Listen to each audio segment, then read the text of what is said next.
Welcome to the next episode of DecentMed Spotlight. This episode, we will be reacting to our documentary featuring the Somatic Soul Warrior Retreat, featuring a man who had PTSD. He was in the Israeli army and he did a 5-day retreat. He didn't fight, but he experienced PTSD from several things that happened in his life. And I'll speak about it later on in this episode. My experience shooting the documentary, give some behind the scenes, as well as showcase where you can find this documentary on the website at decentmed.org/PTSD. And we have our great co-host, Annie, with us, who will be with us very briefly. Annie, say what's up to the crowd. Hello, the crowd. How are you? How are you doing, my friends? All great right. to be here as always.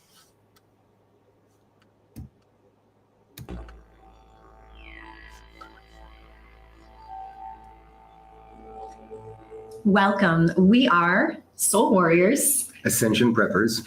I'm Dr. Shelley. And I'm Kumar. And the reason we say Soul Warriors. So just to add some context, Dr. Shelley Prasad is a former chiropractor. As she talks about in this synopsis, it's pretty long, it's about 40 minutes synopsis of her explaining her story, but I'll briefly summarize it. She was burned out with her chiropractic practice. She was working in Mexico and she was living with her husband, Kumar Prasad. And what she found was there had to be a better way to bring about healing. She tried multiple modalities and none of them worked. So she decided to utilize plant medicine, specifically cannabis. And this part is not filmed, but this part's very important. So the first day, there was a man, his name is Mir. Mir is a former Israeli soldier, and we'll explain him later on in the documentary. But what's very important to note here is that the first day, they had us do what's called somatic yoga. And I'll show you what that actually looked like. So, this is somatic yoga. So somatic yoga is this theory that in conjunction with tapping, as well as doing things like this, where you're sitting on your feet, you're putting your head up like so, and eventually you'll notice, especially if you do it for the first time, you will be in a lot of pain in this region right here.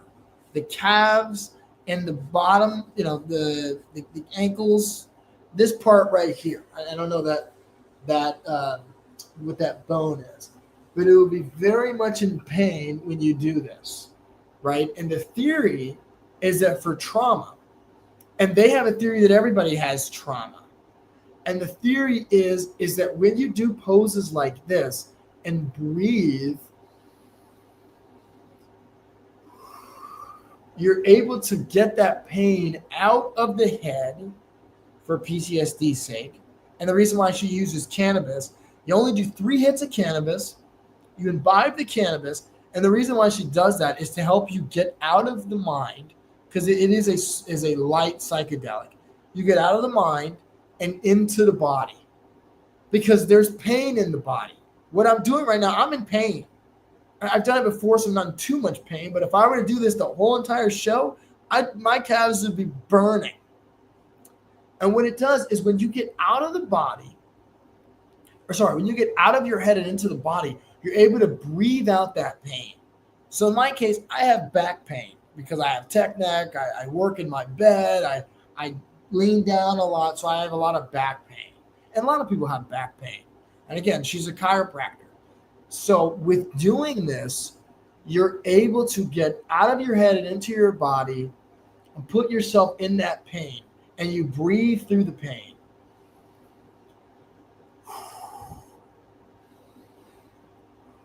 slowly. So this part is important to note because it wasn't in the documentary, but it bases on some of their theory and how you're able to heal yourself, not just with the medicine, but by going into the body. So with that being said, let's let Kumar and Shelley speak. Warriors, Ascension Preppers. The name of our retreat is Soul Warriors Retreat. So that's what we refer to as Soul Warriors. And what we do in our retreat essentially is help people prep for their ascension. Ascension into their higher self and higher frequencies. A little bit about my path. I am a chiropractor and I had 4 practices in 3 different countries, and I hit burnout every single time, not because I couldn't keep my practice full, but rather because I knew there was more possible for my patients' healing. I also hit burnout in my own healing journey because I was trying numerous modalities and nothing seemed to work. The same traumas, triggers, and wounds kept showing up over and over again. As a chiropractor, the philosophy is the power that made the body heals the body. Now, while I was adjusting my patients' spines to remove the interference in their nervous system for their life force energy to flow, allowing the power that made their body, their life force, to heal their body, I always knew there was more. What if I can guide my patients to the root cause of their pain and symptoms, rather than just merely removing the interference and allowing whatever life force they have awake to flow? And what I felt in my chiropractic practices is that people were disembodied. Their nervous systems were stuck in a chronic state of fight, flight, freeze. The root cause of their sciatica, neck pain, or back pain was not what they did yesterday, nor that accident from 10 years ago, nor that childhood fall. It went further back to all of their deepest traumas and wounds, not just theirs, but that of their ancestors. So in my journey of meeting burnout, knowing more was possible, but what, I decided to give away my practice and pursue my higher path, which was my healing journey, the healing journey that we are on, and the healing journey that led to us giving birth to Soul Warriors. And this documentary that we're introducing you to. So I'm Kumar, grew up as a sugarcane farmer in the Caribbean, poor family, but also raised in a very strict Hindu home where my father's lineage was of the priesthood. So his father was a priest and his father before that. And my mother's lineage, well, for her, she was what you would consider a holistic healer. I walked away from all of that. I studied Islam for 5 years, Christianity for 3 years, raised as a Hindu, as I said. And although my mother wanted me to follow this path, I chose instead to go down the corporate world. So I migrated to Canada and then eventually to the United States, did the corporate world for 25 years, got a very successful career, trained as a massage therapist, as a body worker, as a coach, as face reader, toe reader, so many different holistic modalities. So I always knew that there was a pulling back towards this pathway. So about 10 years ago, I just eject from the corporate world and decided with my wonderful wife to pursue this pathway of self-healing. The only reason that we decided to open a retreat center is because we started realizing that within ourselves, we had done every modality that was available to people. Spent thousands of dollars. Literally years and thousands of dollars, only to realize that, wait a minute, I'm still having the same triggers. I'm still having the same issues. I'm still having the same traumas, which is really the triggers that set off the trauma. My body is still in pain. I'm seeing a chiropractor before I even married one, just to make sure that I got work on my body, competed in fitness, competed in all these different things, but there wasn't still a sense of fulfillment. So when we decided to walk away from all of it, living in exotic places, hit all the check marks for what you would consider to be successful, especially me coming from a poor sugarcane family, we decided that, let's go down our own path. because every course that we had taken, every accreditation that we have taken, every guru that we sought out, every shaman that we sought out, none of them was giving us what it is that we thought that we needed. We felt that we needed. So what we decided to do is drawing our own healing pathway. We chose to move a couple times until we found the perfect place for us to call home, which is where we are right now. And looking at our lives and our healing, which we do every single day, committing our lives, we ejected out of what you would consider the matrix, and we have committed ourselves. We live what's called a brahmacharya life. If you don't know what that is, please look it up.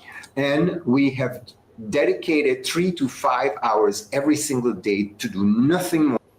Amy, do you know what a brahmacharya life is? Never heard of it, my friend. These are all new things to me. So I don't know that either. So let me look that up myself, just for the audience too. So a brahmacharya life is a Sanskrit term referring to self-restraint, discipline, and spiritual development. And that's very true. I spoke with them. They don't even have sex with each other, and they're married. That's how much of a brahmacharya life they live. They do this for some of these things they do, like what I showed you. They do that 4 hour. And by the way, if you have to go, nothing's holding you. There's no problem. For everybody watching, and he does have a flight to catch. He has to go to bed early, so he will hop off soon. But yeah, their level of self-discipline, it is honestly, immaculate. So that's just for the audience what a brahmacharya life is. Can I ask, who are they having sex with instead, if not with their partners? You said what? Who are they having sex with? Instead of they don't have sex with their partners, who are they having sex with then?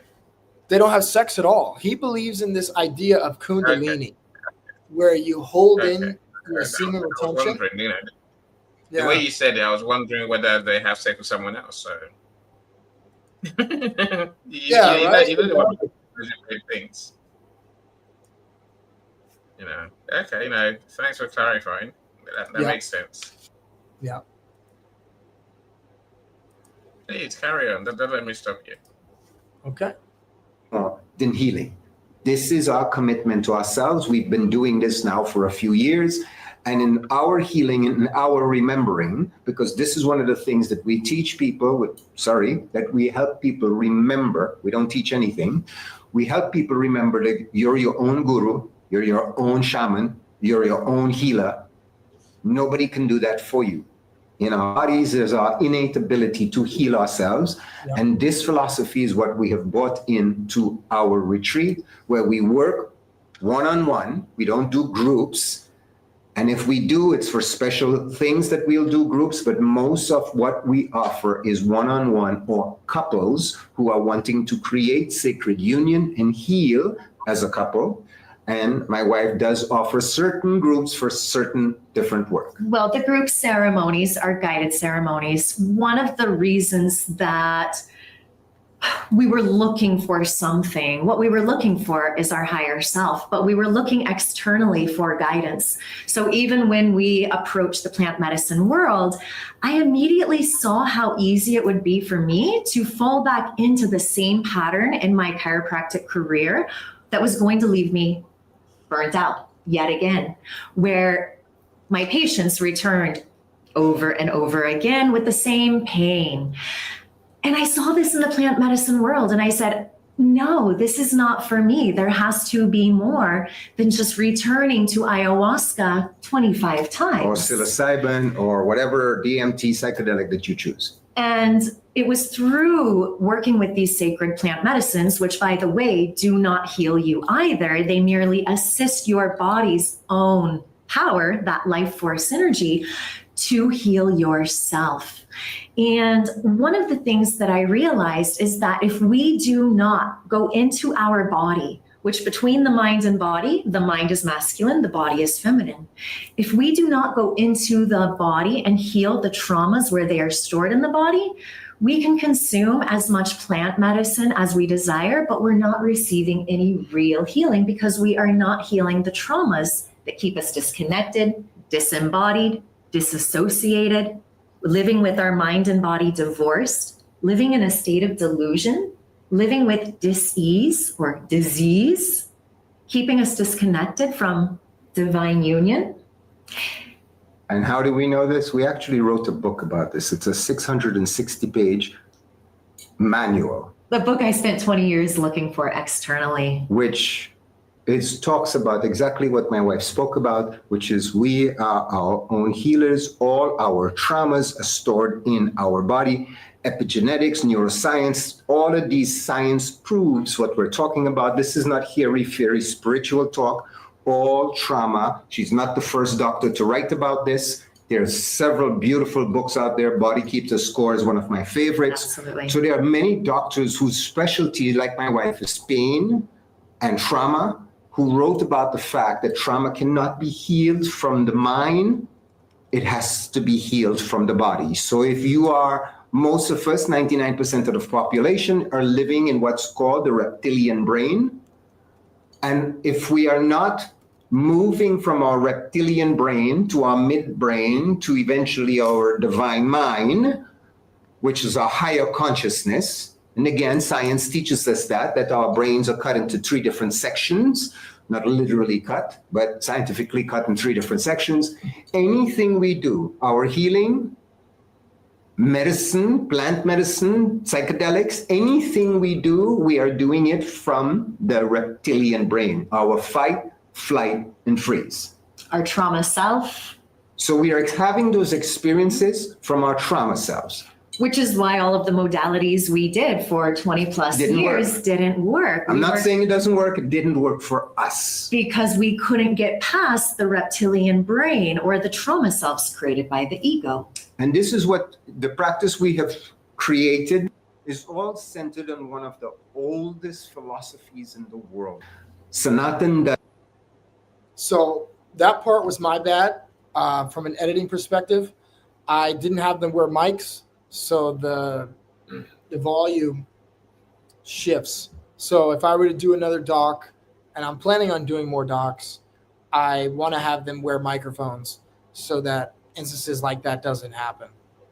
Dharma is the original source of all healing. So they have left us whatever's remained, because 80% of what they wrote about has been destroyed, but the 20% that's remaining still points to the fact that all healing, self-discipline, self-mastery is the key to higher consciousness. And in order to ascend, we have to descend into our body in order to ascend. So in case you're asking yourself, so maybe I don't need healing. Maybe I don't have traumas. Yeah, we all need healing. What are we healing? Well. So Annie, would you agree with that?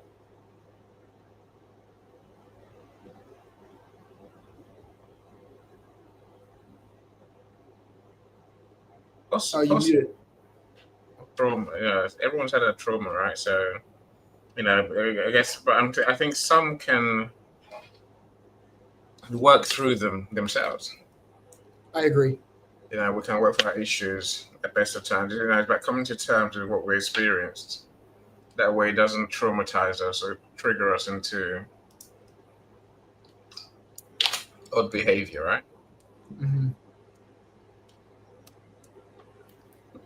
So many people are traumatized. To be fair, they live in a trauma every day, and they need healing.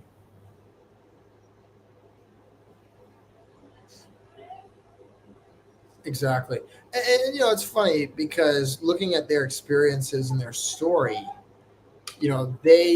he's from Trinidad, so he has a lot of experience. His mom was stalked, she has experiences as well. I have experiences with trauma. So I definitely think they have a point about trauma. But I think that, like you mentioned, everyone can heal differently. And everyone has a different take on this. And I think it's partly the fault of traditional medicine, because traditional medicine bars a lot of this stuff. They don't want me to say exactly where they do this because they don't want the FDA coming down on them. So I never mention, we just say Panama but I never mention anywhere exactly where they are, because, this is so regulated. And, that's an issue that I found in this space, is that even though psychedelic medicine has done a lot of good, if you're not, and especially in the US, if you're not in a place like Washington where psychedelics are legal, you can't do this. And you definitely can't do a documentary talking about this work. And just for context, the reason why they even made the documentary at all was because they were so passionate about the Israeli-Palestine conflict that they wanted to find a way to bring about healing when it comes to that conflict. And you'll see later on in the documentary, Mir talks about his experiences with Palestinians. Like you said, traumas. You may have grown up in a perfect home with loving parents who did a ritual at your birth, at your conception, and who did rituals and who were perfect in every way. You still have trauma because you are not living in a bubble. You still have to go into school where there's going to be traumas. You're going to experience different things. But on top of that, epigenetics teaches us that our traumas are also passed along in our DNA from all of our ancestors. And to put that in perspective, just a mere 300 to 500 years of ancestors is 13 generations. That equates to 16,382 ancestors. Whose traumas that were unhealed were passed on to you. And they remain in our DNA until someone comes along, raises their hand, and says, this trauma ends with me. That's what we're doing. And so what are we healing? We are healing the war. The internal war that creates the mind-body split, which is the greatest epidemic of all on the planet. We all are living disconnected. Our mind and body are not in union. They're divorced. Then we have external forces who are also waging a war on our consciousness. They're waging a war on our freedom. On our sexuality, which is our gateway to our divinity. Absolutely. War stands for waging against righteousness.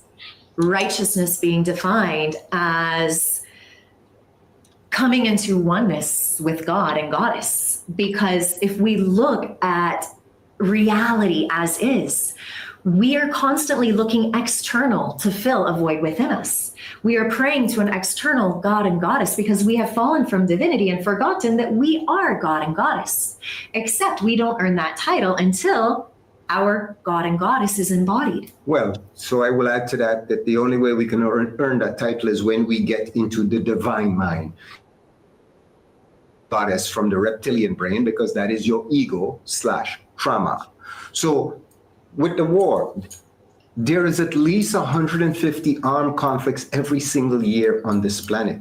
So what we're experiencing right now around the planet, you see what's going on in Europe, you see what's going on in the Middle East.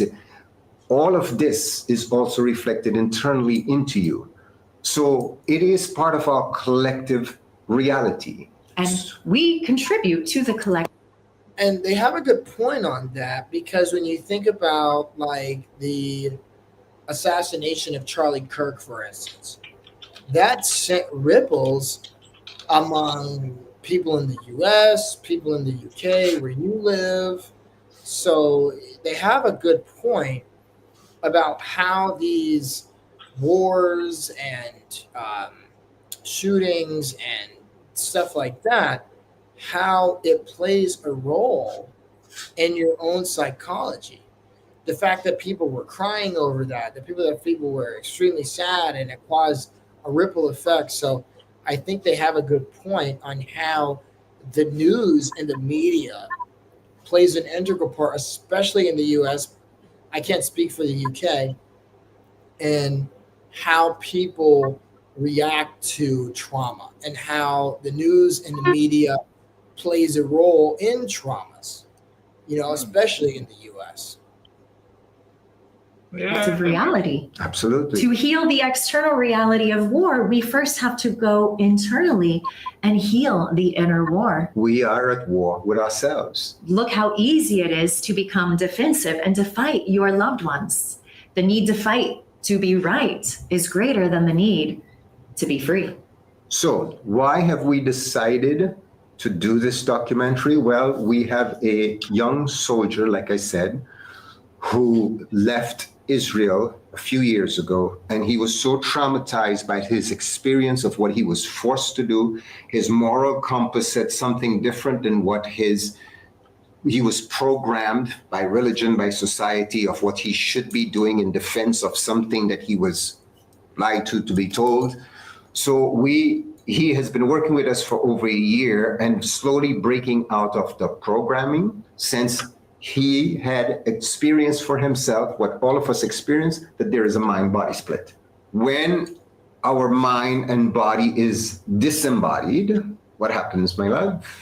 Well, we live in a chronic state of fight, flight, freeze, pain and symptoms, blockages in our life, triggers in our relationships will rise to the surface to get our attention. So all pain, all suffering, all disease is nothing more than the result of unhealed traumas, specifically PTSD. Absolutely. Which is a result of extreme trauma. So this brave young man is suffering from PTSD, and my hat's off to him. He has decided that he's done fighting this internal war. He's not happy. He can't just be comfortable. And we all have this internal war. Yes, he had his experiences. Yes, he was programmed. Yes, he can see the programming now, but all of us have an internal war. And as long as we have an internal war within us, we are contributing to the external war. So this documentary now will go through his stages of healing. He was here for 6 or 7 days, because this is what our practice goes through. The way we do it is a staged. Everything we do, it's not simply giving you medicine and just leaving you alone. This is one of the reasons that we choose to work one-on-one with individuals. Why we're doing this documentary, we're hoping with the purpose of this documentary to show what this brave soul have decided to heal, and you'll hear more from him. We are also going to take you through the stages of his healing, his 3 days of purging, whatever it is, and you can explain that better. And then the different process that we took him through to, again, this is not a come for a week and you're fantastically healed. We know that this 1 week with us broke his mold. And it's a somatic plant medicine retreat. It is not a plant medicine retreat in which, as you said, we serve you medicine and you lay back and journey. He was guided into his body to feel the pain of these traumas and wounds, and where it was so that he could heal Absolutely. The pain and stories of these traumas and wounds. So when you hear about a retreat, and you will see some of it, yeah, can it be scary? Absolutely. Oh, of course. It is the toughest thing, and we can't tell you. Every one of our clients will tell you the same thing. A retreat with us has got to be, I don't care if you're a Navy SEALs, if you've been in the Marines, if you've been a firefighter, police officer, you've done ice bath, Wim Hof, training. You do whatever you want. I guarantee you, come spend a week with us. And it will be meeting you and meeting your limits within your body and mind will be the hardest challenge that you will ever experience in your life. So our goal is to show the progression of this beautiful soul coming in fractured and lost, and leaving at least with his eyes opening, going, oh my God, I have been asleep for all of my life. I have been believing in a God that is external of me. And as my wife said, God is you. You are a living God. But in order to make that claim, you have to move from a fight, flight, freeze reptilian brain to, which is part of the somatic period, where we push you into your body so you can meet your limitations deep in medicine, to your midbrain. And then with enough practice every day on your own, you move from midbrain to your God self. So why is now the time to heal? A lot of what we talk is also based on research, historical research, going back to Sanatan Dharma, going back to Native American, but going back to all ancient cultures that talked about that every 12,000 years, the world, the planet, the galaxy goes through a change. We are in that 12,000 year period. Hopi Indians, Native Americans, Mayans, and other cultures, Sanatan Dharma talks about a time, especially in Native American culture, where the white buffalo will show up. She showed up last year. And it's not a white buffalo in captivity that has happened before. It's a free roaming white buffalo. So at this time, we are now in a period where few things are happening at once. We're in a 12,000 year solar cycle, which means that all the frequencies of the sun are exploding. So every 11 years, there is either a solar maximum or a solar minimum. We are in a solar maximum. What makes this solar maximum different from all past solar cycles is that we are also in conjunction with a 12,000 year cycle. And then there's also a 24,000 year cycle. Not to mention the ionosphere is at the weakest point that it's ever been. And it doesn't help that geoengineering has made it weaker than it normally is. So there are high frequencies that are coming in right now, which ties in perfectly with what ancient spiritual teachings talked about, that there will be a time when humanity gets to make a choice.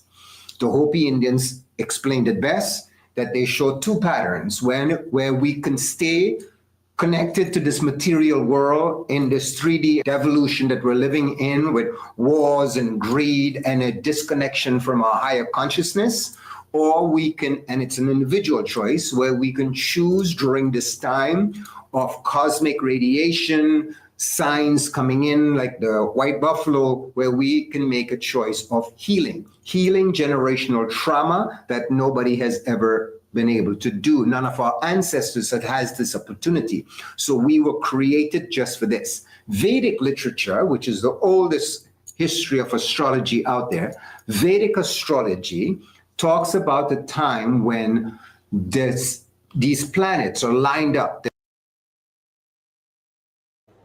For people who don't know about Ayurveda, we did our episode with Ayurvedic physician Stacey Theodostin yesterday.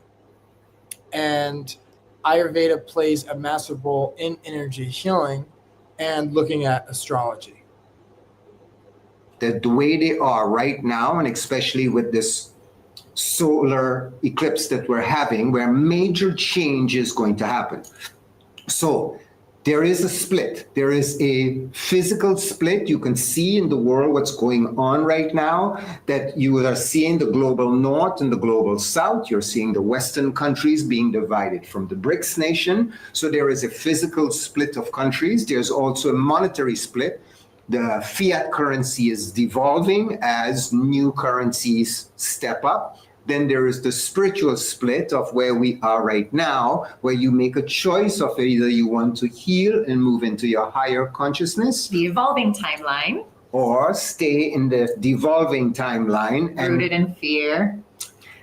And this timeline split is causing an organic separation. For eons, we have been averse to any form of separation simply because we have witnessed separation and the wars that are a result of separation amongst people who believe in a different religion, separation amongst different cultures, separation even among families. And it began during COVID, vaccinated versus unvaccinated. So this is birthing a natural organic separation that if you choose to evolve, yet you're holding on to things, people, traumas that are vibrating at a lower frequency, unfortunately, that will prevent or halt your ascension journey.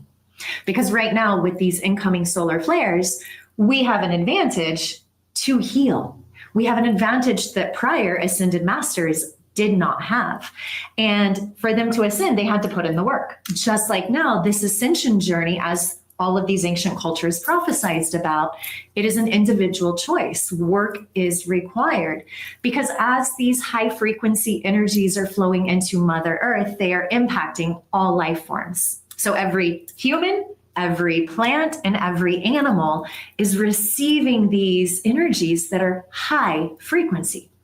We have not been vibrating at this high frequency in so long. So when our physical bodies receive these higher frequencies from the solar flares, the CMEs, the fluctuations in the Schumann resonance, all of our stored traumas that are unhealed, which vibrate at a lower frequency, they are going to implode into ascension pain and symptoms, as well as emotional outbursts.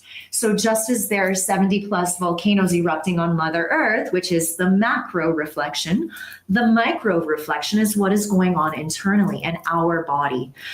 Our emotions, our traumas, all of our suppressed wounds, they are erupting. Triggers are showing up. People are getting more and more triggered at the slightest of things. And as ascension preppers, that's where It's funny because this was shot in February and now we sit in September. A lot of what they're saying is happening.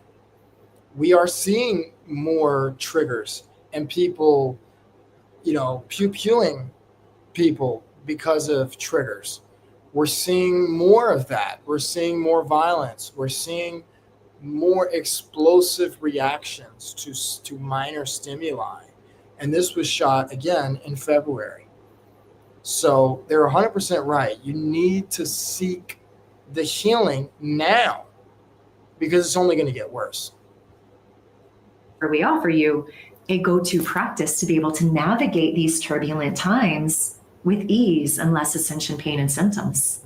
Now, what we have to understand is this, we have now left the solar flare up portion of our sun cycle, and we are now into what's called the coronal mass injection period, where it's in the dark spots of the sun that are ejecting frequencies. Quantum physics teaches us that we are all frequencies. That's all we are. We're energy. This 3D reality, if you stir it down to a molecular level, we are nothing more than vibrational frequencies.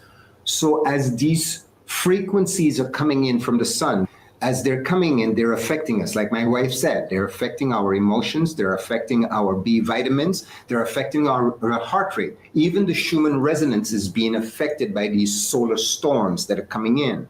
So as she said, all the low frequencies or high frequencies, but you can't fake the high. This is not one of those times where you're gonna fake it till you make it. Yeah. This is all your frequencies, whatever your dominant frequency is going to be expanded. So if you're living in a place of poverty. Hi, Elisa. So just to update you on what's going on. Eventually I will have a traveling. So what we're doing is we are reviewing this documentary that we shot in February. And just to add context, in the first 20 minutes or so of the documentary, they explain who they are and how they help people. This is Kumar Prasad and Dr. Shelley Prasad. Dr. Shelley is a former chiropractor that is now a shaman. And they go on this basis that utilizing somatic therapy in conjunction with plant medicine, and you'll see that later on in the documentary, you can heal from PTSD. And now they are explaining what that process looks like and why healing is so paramount now. Everything from solar flares, everything from coronal mass ejection, which is what he's talking about now. Body consciousness, anger, frustration, not being seen or heard, all the traumas, that's also going to be exploded. And how do you be a higher frequency? Well, you actually have to tune yourself to that higher frequency, which is the work. Yeah. Your pain body from all of these unhealed traumas, which is stored in the fascia, it creates restrictions. It feels like a straitjacket.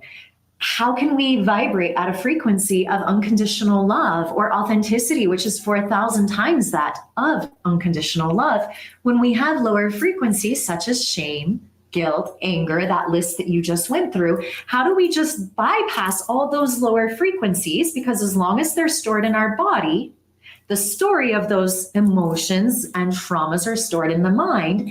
Therefore, that becomes our dominant frequency. So how can we just be a frequency of unconditional love with all of those lower frequencies left unhealed in our body and mind? Which means that, like my wife says, all of our trauma is stored in our bodies. So we have to change the frequency of our bodies by actually physically doing something. This is the reason that we offer, and we call it a somatic plant medicine retreat. Somatic meaning what, my love? Body. We guide you into your body where all of the unhealed traumas are stored. If you have done plant medicine or are choosing a facilitator for a plant medicine ceremony, are they guiding you into your body where all of your unhealed traumas are stored?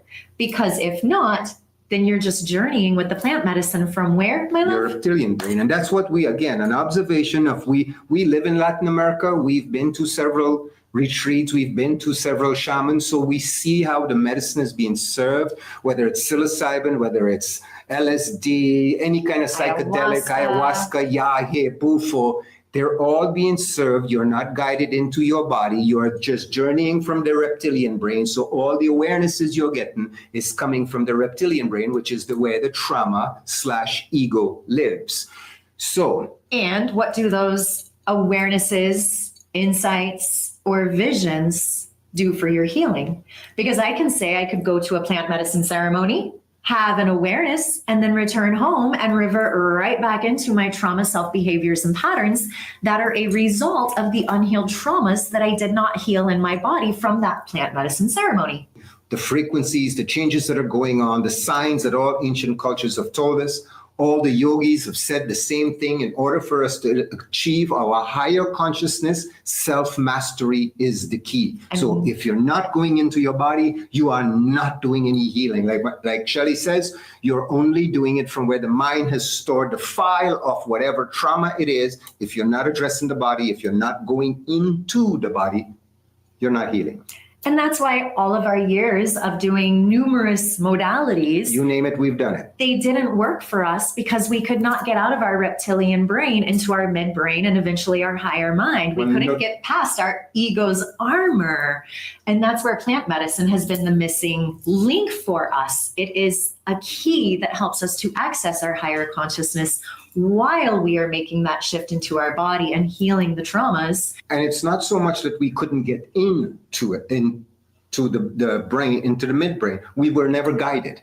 Absolutely. Nobody, in none of the works that I have done, NLP, face reading, all the myriad of modalities, reflexology, you name it, nobody guided us. And I remember personally, my first day there, and I showed this at the beginning, and I'll show it again for any new listeners. But my first day, they had me do what's called somatic yoga, where I had to sit on my hands like this and breathe, and like he said, get into the body. And you'll notice that you'll find a spot on your body where you have pain. Typically, it's not going to be the calves. The calves will get used to it. It will be in your back. Like in my case, it's typically in my lower back.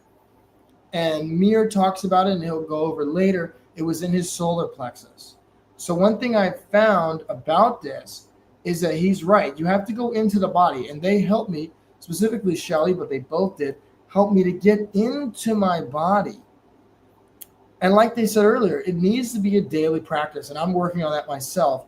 But it has to be a daily practice. It can't just be, oh, I do plant medicine one time and I'm good. It needs to be a consistent practice. Into, hey, this is what you need to do. Again, the Sanatan Dharma package that the yogis practice and the monks continue to practice to today, it's self-mastery. So you have to master the body and the mind in order for you to start making your transition. And this is important right now because we have a window of opportunity over the next 2 years. The height of this solar cycle is ending in 2027. So we have a 2-year window to exponentialize any healing that we do. The other important thing is that all yogis and monks invested in work in order to ascend, in order to purify their body and all of their energetic highways for their life force to flow, in order for Kundalini to awaken. Now, there's a lot of talk about Kundalini awakening out there. There's a lot of spiritual traps and Kundalini illusions. But one of the most important things is that every solar flare, every coronal mass ejection, every fluctuation in the Schumann resonance is creating a Kundalini awakening for all of humanity.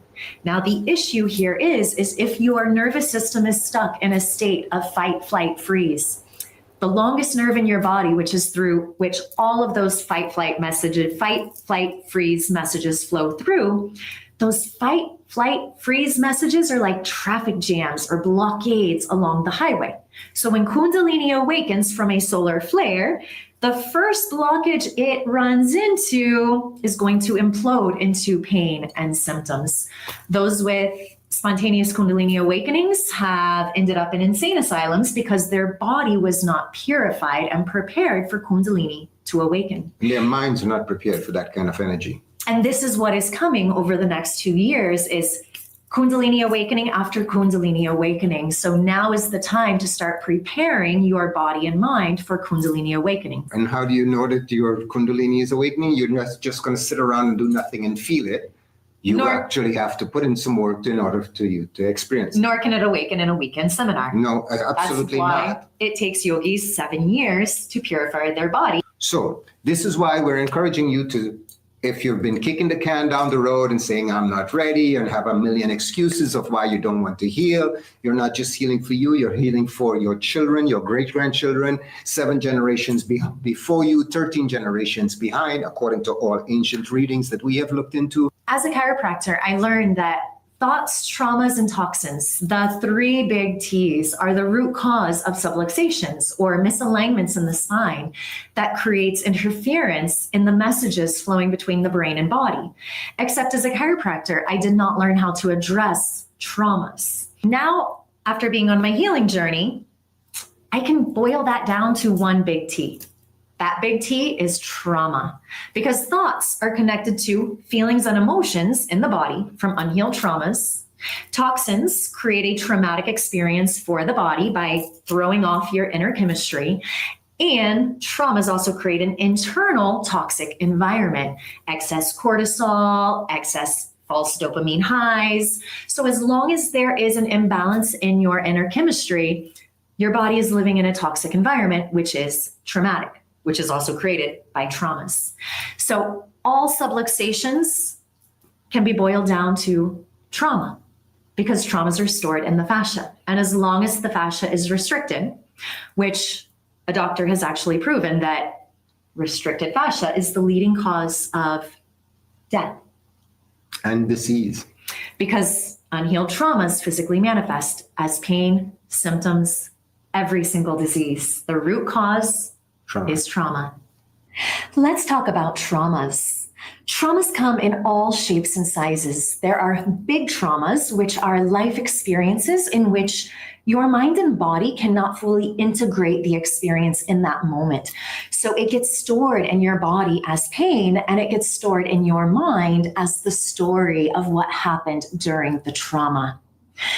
Big traumas are everything from birth trauma, abandonment by your parents, bullying during school, car accidents, the loss of a loved one, a divorce, war. Small traumas are repeat traumas. They are the daily stressors, the constant negative self-talk, the self-judgment. And just a personal anecdote to their take on trauma.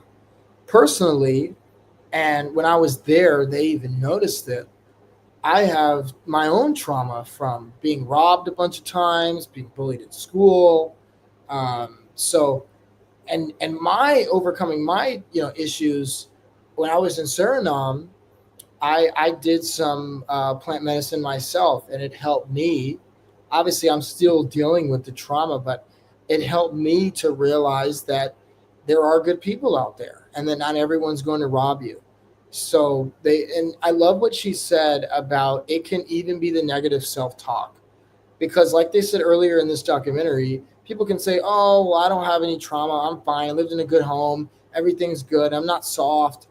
But the reality is that sometimes it's in our own heads, and we have to silence that with the work like they did earlier, and realizing that that's how we can overcome trauma. Judgment that is on repeat, the constant worrying, frustration, the go, go, go, do.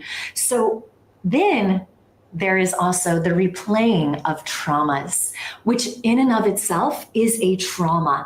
It is when a trauma is stuck and the story of it is on repeat. And every time you tell that story, every time that trauma gets triggered through a smell, an action, a song, a memory, someone saying something, guess what? Your body is experiencing the trauma as though it's occurring in the now. At the time of trauma, your life force energy, which is found in your pelvis, your womb or hara to be exact, which is the reservoir of your life force energy, will rise upwards to inform your brain, hey, Houston, we have a problem. Except trauma after trauma, your life force energy starts getting stuck in your diaphragm, literally keeping your diaphragm frozen in place, which is what leads to traumatic breathing, where we breathe 15 to 19 times per minute, only from the upper 1/3 of our lungs, because our diaphragm is stuck. It is inflexible. It can't move up and down, because at the time of trauma, when our life force tried to inform our brain, trauma, it got stuck at our diaphragm. So now that the brain did not receive the message from the body informing it of trauma, the left brain says, okay, I need to find a solution for this trauma. The right brain says, we just need to feel the trauma and heal it in a loving and compassionate container. The left brain says, yes, but I can't hear you, right brain. I can't feel the trauma. And the messages that the body is sending to the right brain are not getting through the diaphragm. Yeah. So the left brain is without all of the details, without all of the information from the body about what happened and what was felt at the impact, at the site of impact of trauma. So what does the left brain do? The left brain creates and finds solutions through coping mechanisms, defense systems, addictions, different ways and vices to check out of the body to avoid feeling the pain of trauma. Meanwhile, the pain of trauma is stored in the body, and the story of trauma is stored in the mind. Now, in the body, trauma is stored in the fascia. The fascia is a saran wrap-like connective tissue that not only covers your body from head to toe, but covers every cell, tissue, organ, bone, nerve. And it is never ending. When your fascia begins, it flows through your entire body, through every nerve, cell, tissue, and organ, uninterrupted. Neuroscientists have actually claimed that the fascia is the pathway of consciousness in the body. The fascia is also the sacred record keeper of every memory of your soul, not just from this lifetime, but also from past lifetimes, lifetimes of your ancestors, as well as collective traumas. What happens to your soul at the time of trauma? Well, trauma is felt in the body. So at the site of impact, your soul or higher self flees from the scene to avoid feeling the full impact of pain. What this causes is a disconnection from that part of your soul. This is called soul loss. However, you can never truly lose your soul. What you lose is connection to your soul. So as long as that trauma is left unhealed in your fascia, it leads to restrictions and distortions in your fascia. Your fascia communicates to your nervous system, danger, danger, trauma, fear. And that is what sends messages of fight, flight, freeze through your vagus nerve to your brain, alerting your brain, Houston, we have a problem. Except due to the mind-body split, these messages are not getting through to find a real solution. Unfortunately, due to the mind-body split, the mind and body are divorced. So these messages are arriving with a lot of static, with a lot of interference, and the body is not receiving the message of how to heal these traumas. So as long as the mind and body are disconnected, the soul remains disembodied. You also tend to disassociate to avoid feeling the impact of that trauma through the pain that is stored in the body. Soul loss is one of the most overlooked causes of pain, suffering, dis-ease, addictions, depression, anxiety, eating disorders, among numerous other ailments. And what happens is at the site of trauma in the body, where that aspect of your soul disconnected, that part of your body is left with a void. And that void is what people are seeking to fill with external things, with food, with sex, with porn, with alcohol, with plant medicine, with relationships, codependency, gambling, retail therapy, social media. Any false high tricks you into thinking that you're filling that void within your body, except the only thing that can fill that void is a reconnection with your higher self. Well, how do you reconnect with your higher self, the part of you that you lost during trauma? You have to heal those traumas. Due to soul loss and the void that remains, your ego, which stands for edging God and goddess out, has to create a false self called a trauma self. This trauma self is a replacement for the aspect of your higher self that fled from the scene of trauma. And this trauma self comes with its own set of trauma reactions, behaviors, patterns, defense systems, coping mechanisms, and addictions. Every trauma self, the caveat is the trauma self created by the ego never drops below the head into. So that was my bad. That was bad editing on that part. But what she said is it has a lot of value, right? It's that a lot of times we like to mask the trauma. We want to replace it with something else. That's why people that have a lot of shame tend to judge others. So she brings up a great point, and I've spoken with other somatic retreats, and they don't do what she does, and you'll see later on in the documentary when it comes to mirror, the tapping and utilizing somatic therapy in conjunction with the plant medicine. But in any case, that was my mistake on the editing. To the body. So the body is full of voids created by trauma, and the subconscious and unconscious minds are full of files containing the stories of what occurred during those traumas. Trauma keeps your mind-body-soul complex divorced and stuck in a lower frequency. When you heal trauma, you upgrade your mind-body-soul complex to a state of relaxation, peace, joy, harmony, divine union, unconditional love, and authenticity. When you heal these traumas that are stored in your fascia, you also upgrade your mind-body-soul complex. Your mind upgrades from the reptilian brain in which you live, which is the home of the fight, flight, freeze response, to your midbrain and your higher divine mind. Your body upgrades from a pain body to a light body. Your soul upgrades from functioning from your trauma self, the false identity created by the ego, to your higher self. When your fascia is restricted, your life force energy is not fully awake nor able to flow through the 72,000 nadis, or energetic channels through which it flows. Your consciousness is stuck in a lower state of consciousness, one of victimhood and poverty consciousness. Your molecules are oxygen deprived. Your lymphatic system is clogged up. Your respiratory system is in full hyperventilation mode. Your nervous system is stuck in fight, flight, freeze. Your endocrine system is imbalanced. Your immune system is weakened or attacking yourself. Your circulatory system is recirculating the same toxins and impurities. Your reproductive system is infertile, not fully functional, and infiltrated with shame, pain, sin, and STDs.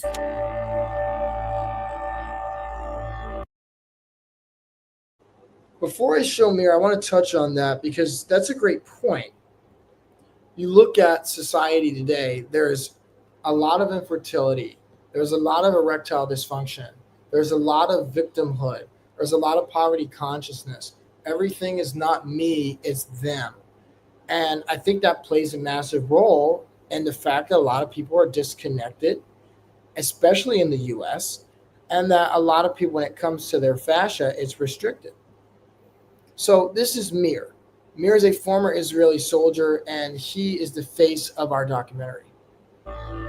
My name is Mayor, and looking back now over a month after my retreat, I wanted to film an introduction from this documentary and kind of share the reason behind why I chose to do what I did, what it really meant to me.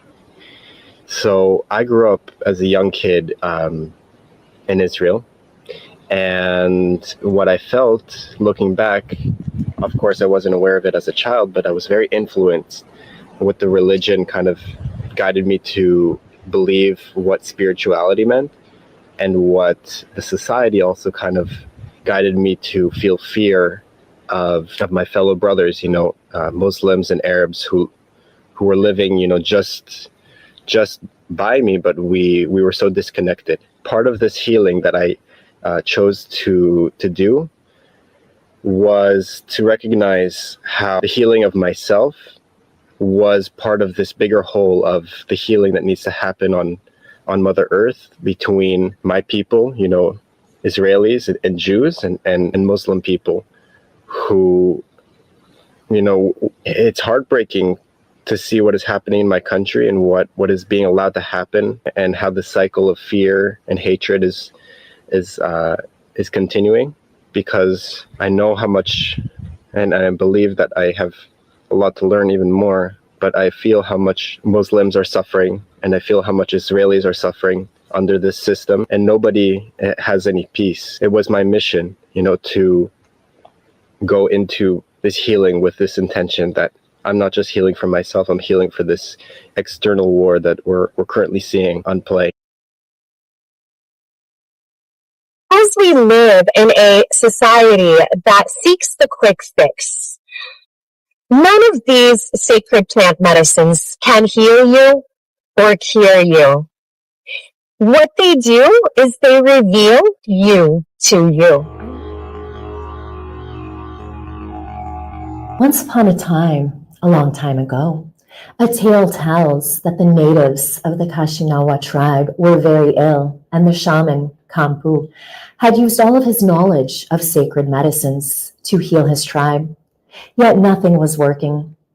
Kampu entered the jungle and imbibed ayahuasca, only to receive an incredible vision, a vision of the giant monkey frog that lives in the trees of the Amazonian jungle, and how to use its medicine to facilitate the healing of his tribe, followed the instructions from his vision, and served his tribe, Kambo.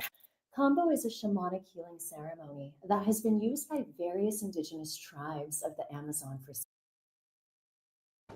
Like I mentioned before, this is an error as far as the editing goes. I should have had her wear a microphone. That way the volume would sound uniform. Centuries. The use of Kambo originated in the Amazon jungle by several groups of indigenous South American peoples. It was first discovered by the Western world in 1986 by Peter Gorman, an investigative journalist that had been spending time with a native tribe called the Matsus. Kambo, or sapo as some call it, was initially used as a medicine to aid the hunters of the tribe, giving them increased endurance, stamina, visual acuity, increased hearing ability, a reduced need for food and water, and to mask their human scent to better sneak up on animals. It was often used in conjunction with a snuff called nunu to bring them visions of where their next successful hunt. So notice the tapping that she's doing here. That is why it's somatic therapy, because she's doing that tapping to help him with the purging process. Would be. Physically, it was used to help the body heal from diseases, remedy snake bites, increase fertility, and fight off pathogenic microbes. Spiritually, it was used to remove panama, or a dark cloud of energy in a person's energetic field. Despite some calling combo a poison, it is not a poison, nor is it toxic to the human body. The combo secretion contains over 120 scientifically studied peptides. These peptides are called bioactive and neuropeptides. So just to add context here, it was a 5-day retreat. I mainly shot 3 of those 5 days. The first day, like I spoke about earlier, was just a prep day. This was one of his last days, and she had him do combo every single day so that he completely purged out. So this last day, as you see here, this is before he does the bufo, and she speaks about bufo a little bit later on in the documentary. And I'll talk on bufo later as well. But this part right here was one of his last days, so he really doesn't purge that much out. Trigger a multitude of chemical reactions or an immune response in the human body. Bioactive peptides perform specific functions in the body, such as hormone-like tasks, or they support vital cellular processes. Some of these peptides have a potent effect on the gastrointestinal muscles, gastric and pancreatic secretions, blood circulation, and on the stimulation of the adrenal cortex and pituitary gland. Neuropeptides are small protein-like molecules that are used by neurons to communicate with one another. These neuronal signaling molecules are involved in a wide range of brain functions, including pain, reward, food intake, metabolism, reproduction, social behaviors, learning, and memory. While combo is not toxic to mammals, it is extremely toxic to bacteria, fungi, protozoa, viruses, and parasites, making it one of the most potent antibiotic, antiviral, anti-inflammatory, and anesthetic substances in the world. Recent studies have shown that combo is effective against drug-resistant strains of pathogenic microbes.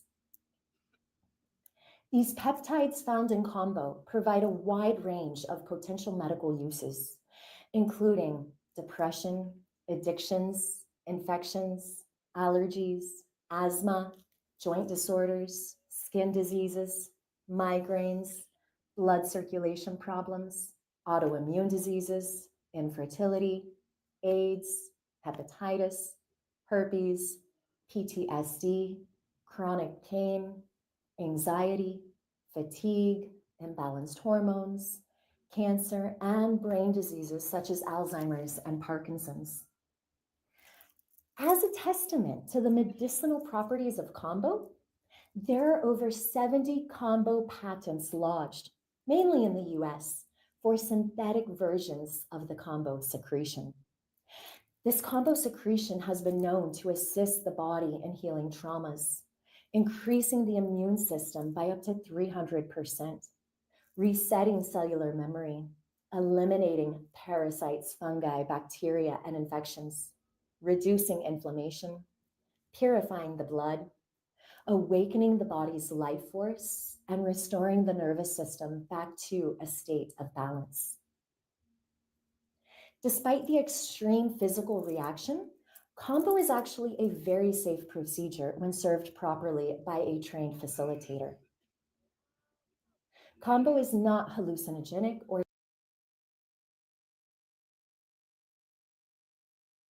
And as you see, she's a former chiropractor, so she knows how to manipulate his spine. That's why she's massaging his back like that. or psychoactive, but it is mind expanding in a very unique way. There is a strong spiritual component to it, and you may experience enhanced clarity, emotional releases, insights, ahas, old memories surfacing, and divine synchronicities. My combo ceremony will last anywhere from 1.5 to 2.5 hours. However, the actual purging portion, which is the hardest part, only lasts for about 20 to 30 minutes. The number of combo ceremonies required will be largely dependent on what someone desires to heal, what their intention is for receiving combo. Traditionally, combo is most effective when served 3 times in a moon cycle or within 28 days. I serve combo 3 days in a row, which is what I call the combo warrior initiation. On the first day, you will heal either for your masculine or feminine lineage and the respective mother or father wound. On the second day, you'll heal for the opposite lineage and wound. And then on the third day, you'll heal your relationship with self. This is the hardest day of all because you have to meet and feel all the ways in which you do not unconditionally love you. PTSD involves reliving the past in the present, affecting the entire human organism, not only the mind, but the body as well. As the mind recalls the original experience, the body produces the same responses as when the event occurred. And it is not something just reserved for military vets. People from all walks of life suffer with PTSD at various levels. Any experience that is traumatic and left unhealed leads to PTSD, whether that's birth trauma, feeling abandoned or rejected by your parents, a car accident, being bullied in school, losing a loved one, or any form of abuse, be it physical, mental, emotional, verbal, sexual, or even spiritual. Not every single person who has spent time in the armed services, whether military or protection services, suffer from some form of PTSD. Combat, however, is a major cause of PTSD. Imagine, if you will, being in the battlefield. Both your mind and body are being pushed beyond your normal limits. Triggers and bullets are flying. Guns are firing. Bombs are being dropped. Your brother in arms sitting next to you is injured. And to top it off, you're receiving orders to kill innocent men, women, and children. This is trauma, except you have no time to deal with this trauma, no way to process it, because you are in the heat of battle. Essentially, you have to shove it all down, suppress it. Every feeling, every emotion, you have to remain focused on the task at hand. So, shove down where? In your body. And until healed, these traumas will keep you stuck in a state of chronic fight, flight, or freeze. Hearing of fireworks can send you straight back into the battle zone, re-traumatizing you all over again. Smelling gunpowder can send you straight back into the battle zone, re-traumatizing you as well. Watching a war movie can re-traumatize you. This is the essence of PTSD. PTSD affects not just the mind, but the body. Sufferers often experience chronic muscle tension, digestive issues, immune system dysfunction, cardiovascular problems, problems sleeping, problems being in relationships, just problems functioning from day to day. Now imagine you're in a heavy combat zone doing this day in, day out, month after month. That's a lot of trauma. So what do you do when you return to your normal life? Well, you learn to cope with the suppressed trauma with any distraction you can find: alcohol, sex, porn, violence, drugs, gambling, or any other high-risk behavior. So, what are your options to heal? Well, when you return home, your country may provide you with some form of pharmaceutical drugs. I've spoken to multiple people in the VA about this very topic. and I spoke, and you can check it out at decentmed.org/PTSD, and at the end I'll show that page. But I spoke with a hypnotherapist that spoke on just that. The fact that talk therapy doesn't do a good enough job at getting into the body and causing healing. And when speaking to veterans, they just say, oh, I'm just given a pill. So I love that documentaries like this exist and that retreats like this exist so that people can get real healing that goes beyond just the traditional pharmaceuticals or talk therapy. To numb the symptoms you're experiencing, or in the form of talk therapy, which only deals with the way you experience the trauma. Neither options addresses where the trauma is stored in the body and how to truly heal it.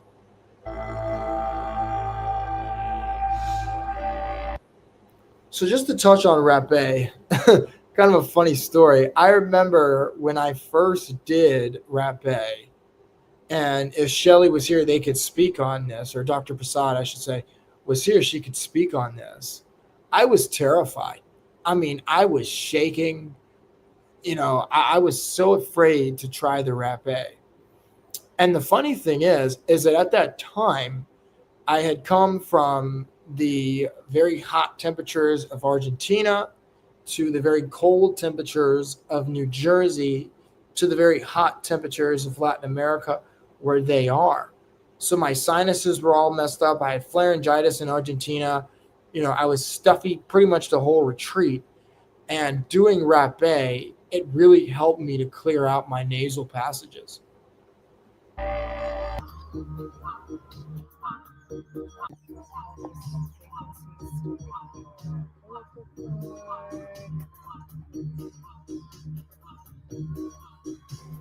In this scene, he's actually laying on an egg. Going through the portal of your skin. I got burned yesterday because we was in it. And that fear comes out. Well, I don't have fear of being burned. So then, what's the worst that will happen? But they don't play. Legs They are don't the play when it side comes to of fear. the And notice the whole documentary, the feminine movement, hand today, masculine hand even the way supporting she's your feminine moving. hand to receive the sacred medicine. So it's very ceremonial, even the way that Open the portal in the center of your palm. very ritualistic, because the science Inhale the frequency of the sacred medicine up your arms, into your heart, down into your hara, up into your third eye. When you're at the top, push your belly button into the he's stone. breathing. Push down, swallow to quiet the fear. Push out more. Push all those stored contents to the belly button in. Squeeze your pelvic floor up and in. He does, he watch. Inhale the frequency of the rapé up your arms, into your heart, down into your hara, up into your third eye. Keep Yep, he moves inhaling. the egg. Inflate your body like a balloon. And then again, that sound therapy. Inflate more. Through your nose, push the energy down. Push your belly button into the stone egg. Hold, swallow, hold, swallow. Can you relax here? Relax, hang on. Feel the fullness. When you exhale, pelvic floor squeeze, first belly button in, and then slowly exhale. A sacred offering of gratitude to your sacred medicine. Send it down your arms, through those portals in your hands, and into your rapé. Allow rapé to feel your frequency. Yeah, just like yesterday. Inhale, gratitude for Mother Earth for giving birth to this sacred medicine, to recalibrate your body and mind. All those step frequencies you purged out with combo. Allow rapé to now allow you to toss those stories out, attached to them that are stored in your mind. Squeeze out. Is your frequency one of gratitude, or is it one of force?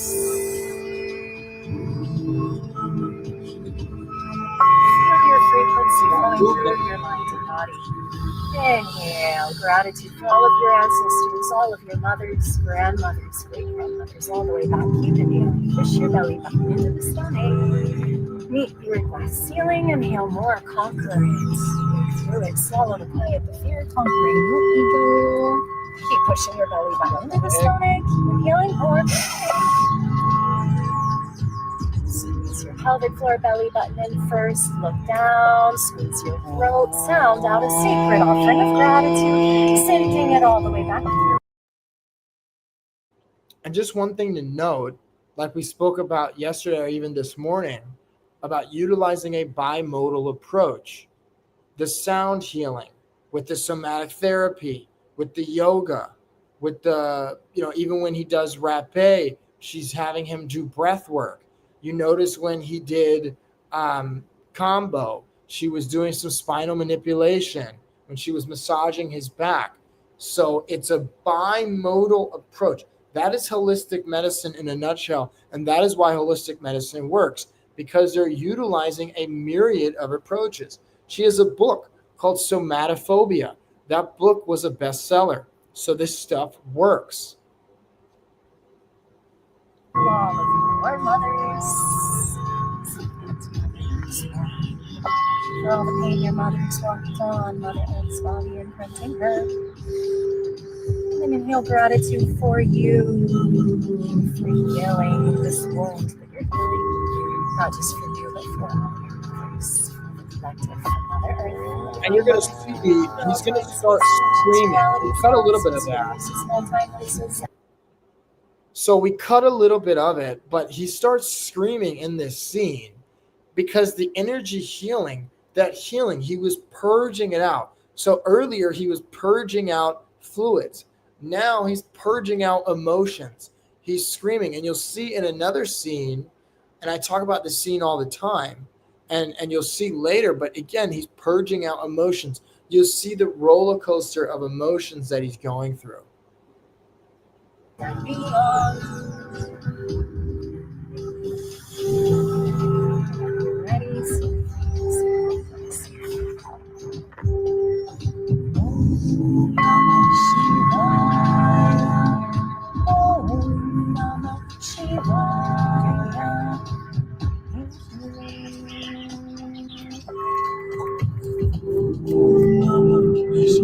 By the way, this rapé is made of a bunch of different herbs. One herb that I love, and I've talked about it before, it's an Ayurvedic herb, is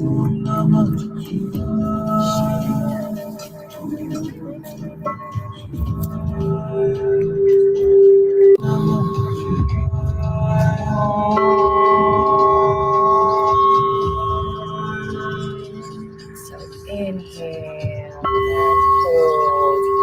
Inflate your body like a balloon. Hold. Pump your belly button against the stomach. Pump, pump, pump, pump, pump, pump, pump. Pump it in and out. Pump it in and out. Pump.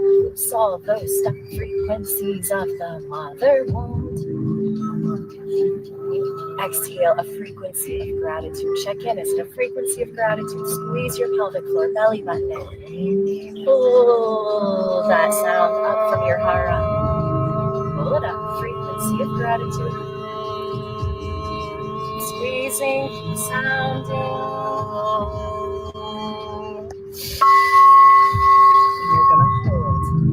You're gonna hold. Lower your head, check in. Can you relax in this position? When I serve you, find your masculine container, find your peace and calm in the middle of the storm. Squeeze your pelvic floor.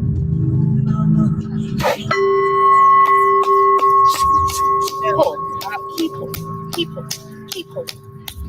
Squeeze it all out of your fascia. Squeeze the stone egg. Let your head go. Let it in. Keep moving. Swallow it.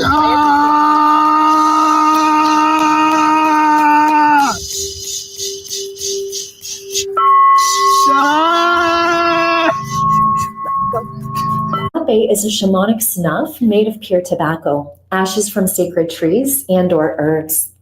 It can either be served to you or self-served by blowing it up your own nostrils. Being a masculine medicine, it instills the qualities of stillness and silence in your mind, thereby quieting the ego. It has numerous benefits.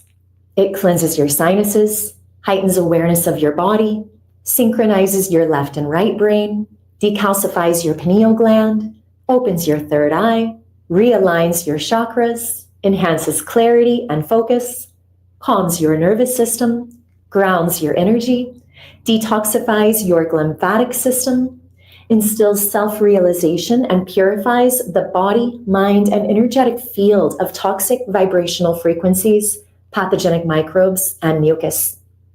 We serve rapé at the end of ceremonies as it bridges the connection between the mind and body. It facilitates the tossing out of the stories of trauma in the mind that are associated with the pain of trauma that was transmuted in the body during the ceremony.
So she doesn't talk about it a lot, but in this scene, he's doing bufo.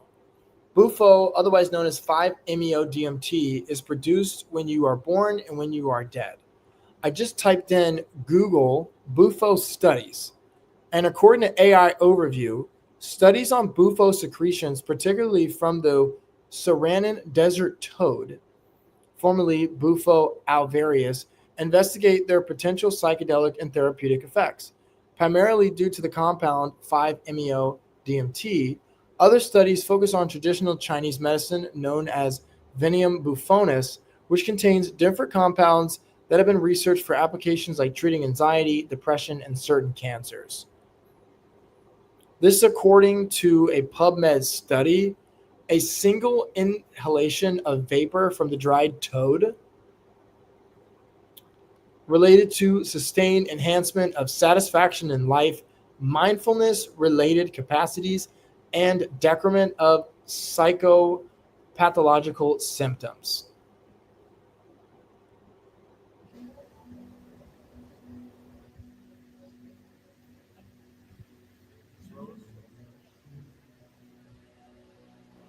So here he's inhaling the bufo. And watch this scene. This scene's very important. The roller coaster of emotions as he's doing the bufo, and then about 2 minutes after taking the bufo.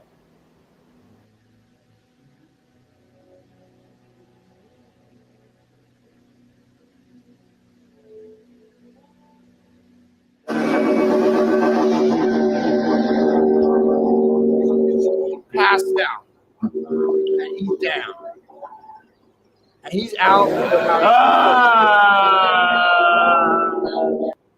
Like I said before, there's that roller coaster of emotions, that screaming, agonizing pain as if he just lost someone that he truly loved.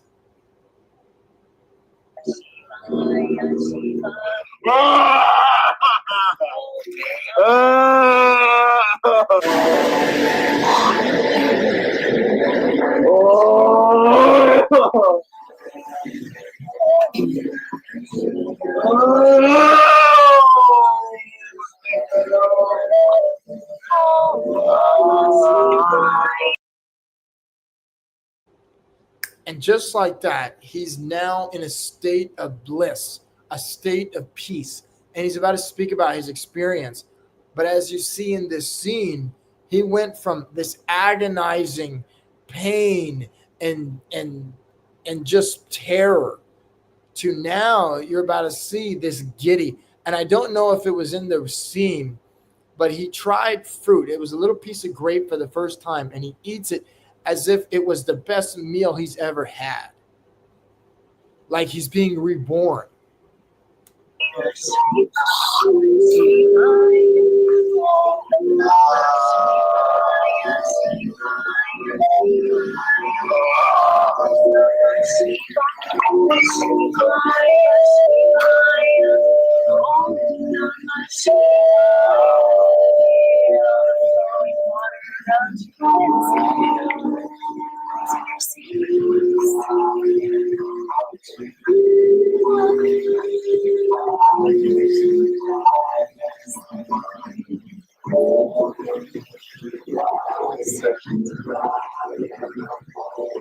Look at Kumar. Kumar's so proud of him.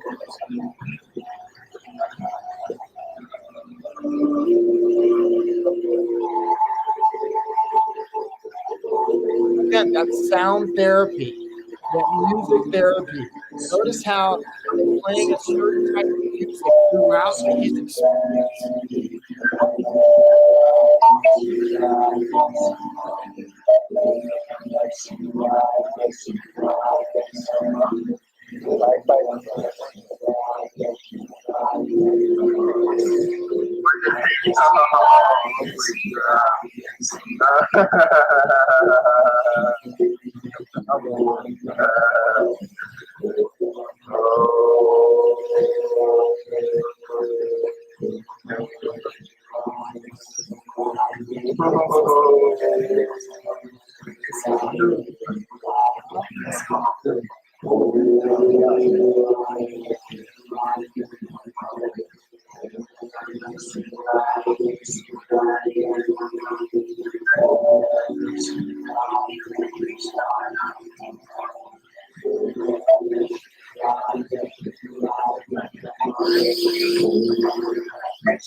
He's about to speak on it in a second.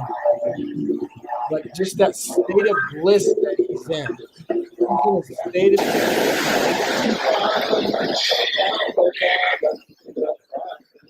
Feel free to see who you are.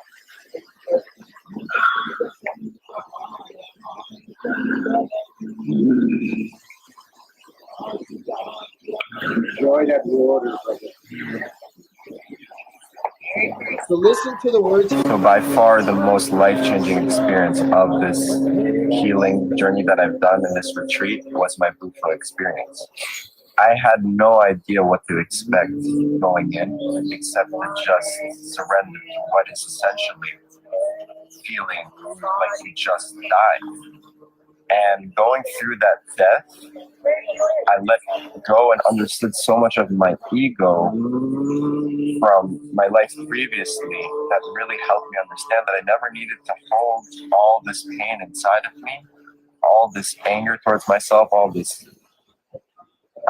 self-rejection and disconnection.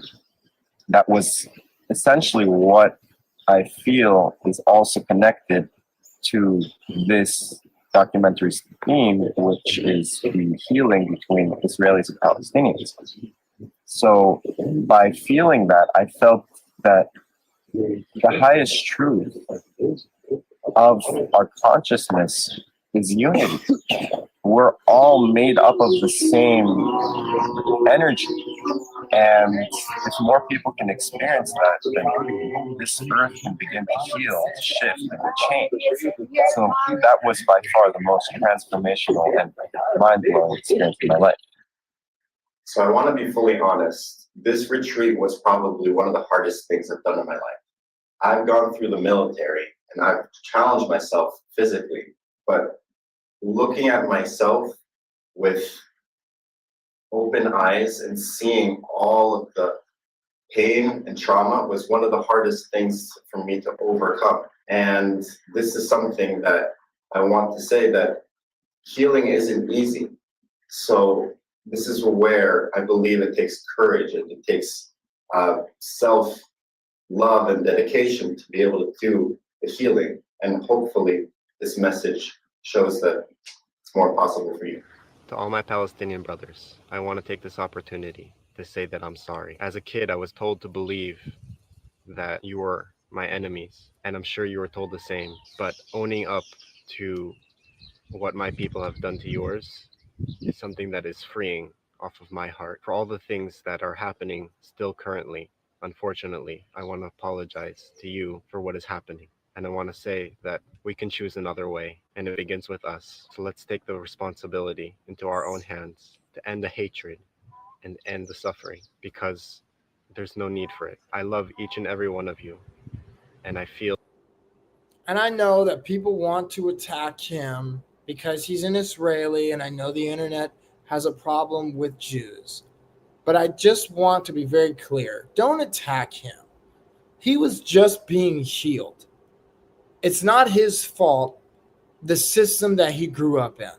You know, my dad told me one time, he said, Sam, if we were living in Japan or China or the middle or India, we probably would be Hindu. So you cannot blame him when he's breaking out of the programming and he's apologizing on behalf of his people. So I think people need to cut him some slack of anyone that wants to hate on Mayor. Mayor was trying to be healed. Mayor is trying to heal the world. So I just want to put that out there. Feel that there's nothing that should separate us anymore. We hope you have enjoyed our documentary. We hope it speaks to your soul. And if it does, we offer you a free ceremonial book reading once a month. This is our gift to humanity, because we didn't write Somatophobia for it to sell millions of copies and to make a lot of money. We wrote it as a self-healing manual from our experiences, our healing journey, And our research. It's not regurgitated from somebody else. It's literally had been felt and written about. We also offer a free womb kriya or hara kriya ceremony. Womb kriya ceremonies are every Saturday from 10 to 11:30 a.m. Eastern. And for the men, For women, it's Hara Kriya. first Sunday of every month. First Sunday of every month. Same time.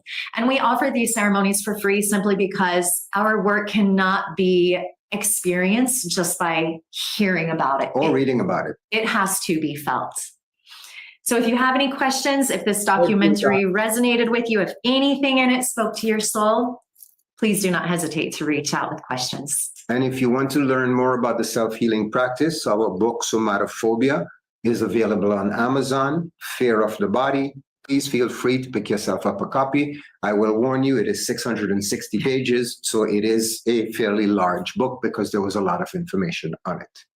So thank you so very much, and please reach out if you have any questions at all. Thank you. Thank you.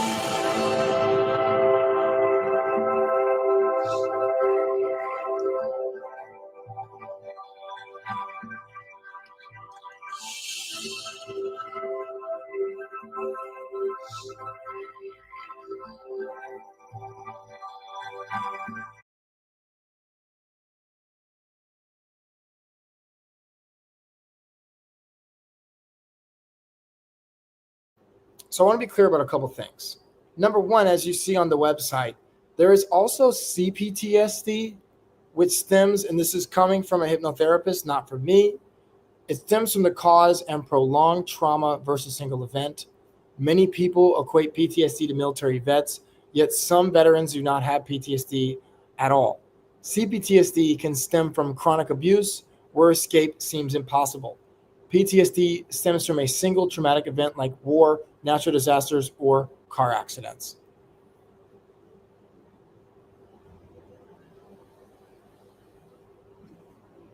I also want to mention that there is other sources for healing. Some people don't believe in the spiritual practices and the spiritual healing. So there's hypnotherapy.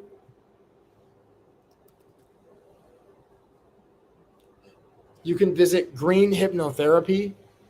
She offers online consultations and she helps with both CPSD and PTSD.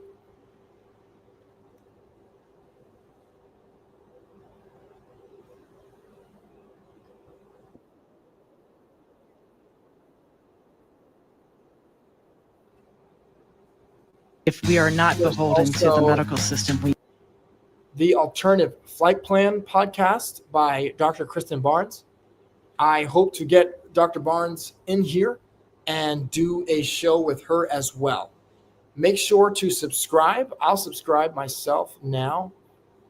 Oh. if we are not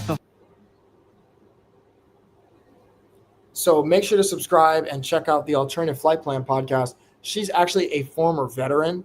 She utilizes some similar treatments to what Dr. Shelley Prasad utilized, but everyone's approach is different. She speaks in this video with Dr. Jill Richards, who is an acupuncturist, and they speak about the invisible wounds of trauma. So one thing that all three can agree with is that it all comes back to trauma. So you can visit DecentMed.org/PTSD